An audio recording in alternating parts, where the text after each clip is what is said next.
Hi everyone, how are you today? I'm sitting here on my living room floor working on the community Christmas tree. We're about 2 weeks out from the tree getting put up and on display at the New Philly Library. Super excited about that. So grateful for all the people that came alongside this project and added granny squares or put squares together or donated yarn or money towards the project. Very, very grateful for the community involvement on that. And again, as promised, I will get a video out when it's all done so that you that aren't local can see it. If you're local, I hope you'll stop in at the library and see the tree. But while I'm sitting here, I'm also thinking about how happy I am that today is my 32nd anniversary as a mother. My oldest son, Zeb, turned 32 today, and I'm so grateful for him. He is just one fantastic human being. I feel so blessed to be his mother. I am grateful to the Lord that he entrusted Zeb to Brad and me 32 years ago, and I just celebrate him today. Don't get to go and celebrate with him today. Not feeling well enough to go and visit, but we'll get to see him in a couple days. But also, while I've been contemplating my anniversary as a mom, 32 years, also, all of my kids are adults now. I have all adult children, and that's an interesting thing that's happened over these last few years. And it got me to thinking about my thoughts on parenting adult children. So yesterday, when I was at teaching Jerry Fit, and that's a fitness class that I teach at the local senior center, fantastic group of people. They're so much fun. We work on strength with weights and resistance band. We work on focus and dexterity with little energy balls. We do a little bit of cardio. We do a little bit of balance work. Again, if you're local and you're 50 or better, you're going to want to maybe check out the Tuscarawas County Senior Center. Great place to be for fitness and community and just a good time. But anyhow, when we were having class yesterday, one of the conversations was, I said, hey, tomorrow's my son's birthday, and got any thoughts on parenting adult children? And the first comment was, suggestion number one is keep your mouth shut. And there was a nice murmur across the classroom of that's a good thought as you're parenting adult children. And I think that's a fantastic suggestion as we're parenting our adult children. Our adult children aren't going to do things just the exact same way we did them when we were in their shoes. They've got their own ideas. And I think it really is best if we keep our comments or even, maybe we're not in agreement, our criticisms to ourselves.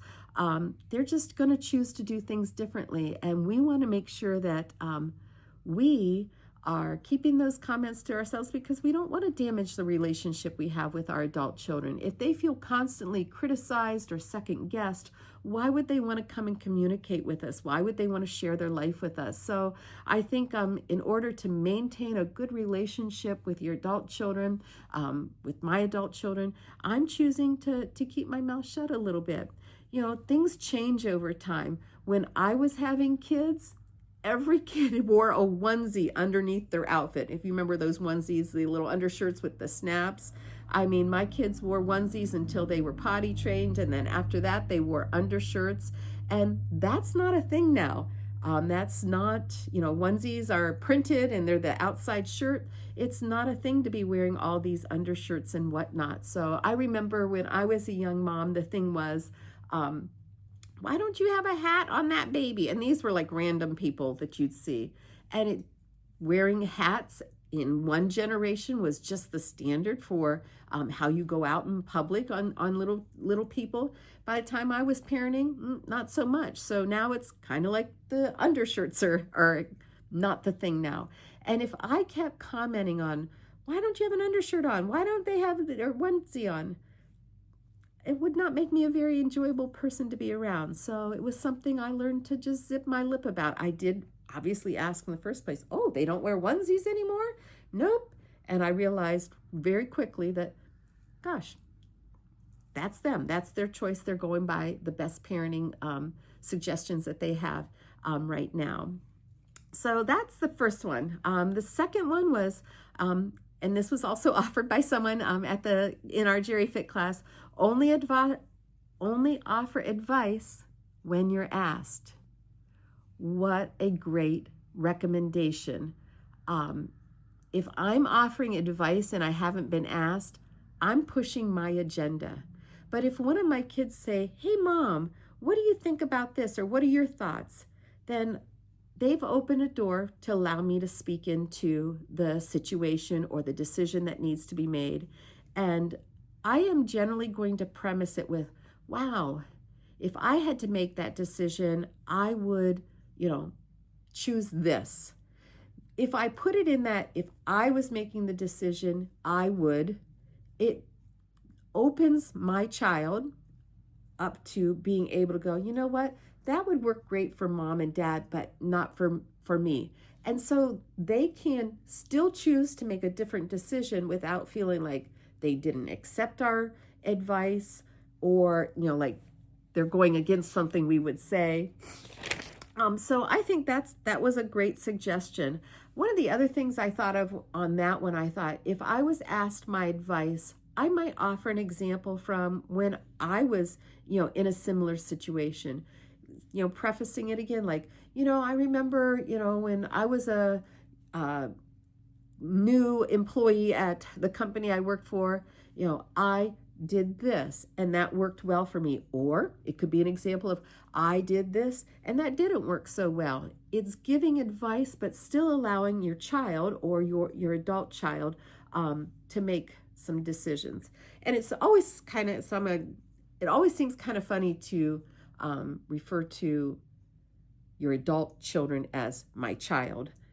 They still are our child. Sometimes I make that word child seems like little person, but I'm going to continue to use child, kid, referencing even up to my 32-year-old and maybe up to, whatever age children you have that this might be some helpful thoughts for. The third one is another one offered by someone at the senior center was, don't send a sibling with your message. And I thought, oh, that's a good one. If I have something I want to say to one of the kids, I should say it. I shouldn't say, hey, sibling, how about you tell sister this? And kind of act like it's coming from that sibling. And that's kind of going a little bit around the back door there to get that message across to, one of my kids. So I thought her advice was excellent. If I'm not willing to say it to kid, or if you're not willing to say it to your kid, don't send one of their siblings to deliver the message. And as I thought about that a little bit more, one of the things I thought about is that could erode some trust with, excuse me, the child that you're talking to. If mom's asking me to do this, what does she ask my sibling to do? And it could seem like you're talking behind their back. And so I don't want to feel like that. You don't want to feel like that. So not sending a sibling to deliver a message that either we need to deliver as parents or we need to not have said at all. I thought that was an excellent suggestion as well. The fourth thought was cutting financial apron strings. Anytime that there's that financial connection, there can be some judgment on the way your adult children are spending their money. So let's say I'm still paying car insurance for a kid and they go and spend money recklessly or not a way that I would think money should be spent. That can create some tug of war, like, why am I helping you with your car insurance, but you still have money to go to the movies or whatever. So my thoughts are, it would be beneficial to everyone to cut financial apron strings, not paying for cell phone bills, not paying for, any type of regular kind of monthly bill that could create a tension in the relationship, judging or observing how adult children are choosing to spend their money. Now, am I saying, let your kids sink if they, can't afford XYZ? No, I wouldn't do that. You wouldn't do that. Offering helps when it's needed, that's a financial decision that you can choose to make and be helpful and bless your child. I think that's fantastic. But to constantly pay like a regular bill, I think that could, in my opinion, I think that could create some tension between an adult child and you as a parent. It would do that for me. So again, that's me. Whenever I chat with you on this channel, I am really hopefully offering you good words. But what works at my house might not work at your house. And that's something that I've carried for nearly my entire mothering life. Initially, when I was first a mother, I was gathering information from everyone. I didn't really have a strong opinion or a thought or a, philosophy. Now, as I became a mother for longer and longer, Brad and I had a parenting philosophy. But Brad and I made the decision, thankfully, very quickly, that what works at our house might not work at, one of our friend's house, might not work at a coworker's house, might not work at a sibling's house.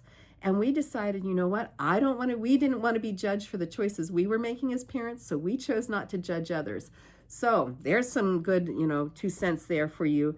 Take it or leave it. But that's how I'm coming to you with this video and all my videos. If it's for you, fantastic. If it's not for you, just let it go. There was a thing that was talked about going to a salad buffet. You don't have to take everything off the salad bar. You make the salad that you want to make. I would leave radishes. I'm not a radish fan. Leave the radishes on the salad bar, but eat the tomatoes or whatever. So again, I'm offering all this in love and in hopefulness that it's helpful. But again, always take what I say with from your viewpoint, from how you want to live your life. Anyhow, so that's that one. Number 5, not using guilt. Don't guilt kids into doing something you want them to do. Oh, you never call. Oh, you never do this. Do we remember when, we've been guilted into things? Whether it was a friend that, why don't you ever go out with us? Or, whatever. That doesn't work. It doesn't make you an appealing person to be around. So my thought is let's just drop the guilt. Be joyful when they come over, love when they call, and just enjoy being in their presence. Any opportunity and every opportunity you get, and just be grateful for what we get. I think that has helped me just decide, you know what, I'm not going to get all the time in the world with my kids, and if I can just enjoy the time I get, that makes that time pleasant. So, and finally, number 6 is pray for your adult kids. Oh my goodness. The world is not the same as when we were parenting or when we were 32. So I think it's important to pray for our kids. You've probably been praying with them and for them for all their life. Continue when they're adults. The more that you are interacting in their life, the more you get to know some of the things that you can pray for them about. Ask them. Say, hey, honey, is there anything I can pray for you about? Maybe it's just things you observe. Maybe they seem a little stressed out. Work is, a heavy, heavy projects or whatever going on. Again, either ask them or just through observation or just through your parent heart, realize that my son, my daughter still needs my prayers. They still need the King of Kings and Lord of Lords, watching over them, caring for them, directing their path. So again, those are my thoughts. Here's a little review. 6 thoughts I had on parenting adults. Keeping our lips zipped. Only offering advice when asked.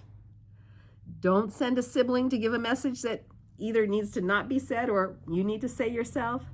Cut the financial apron strings. Don't use guilt. And pray for your kids.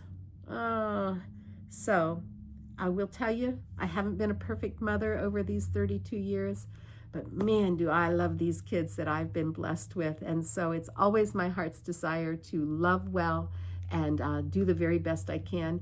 And I'm still, still mom, still wanting to be the best mom I can. My role is just different now that they're adults. All right, friends, I hope you're having a fantastic day. I hope you get through the cold season or allergies, whatever I've got going here. I hope you're well, and I hope you stay well. Have a wonderful day, and I'll see you next week. Oh, that reminds me. That's why I did the video today, because last week I promised that I was going to do this once a week, and I wanted to keep that promise. I didn't want on the second, on the second week to go against my promise. So thank you for being here, and thank you for keeping me accountable. All right, blessings.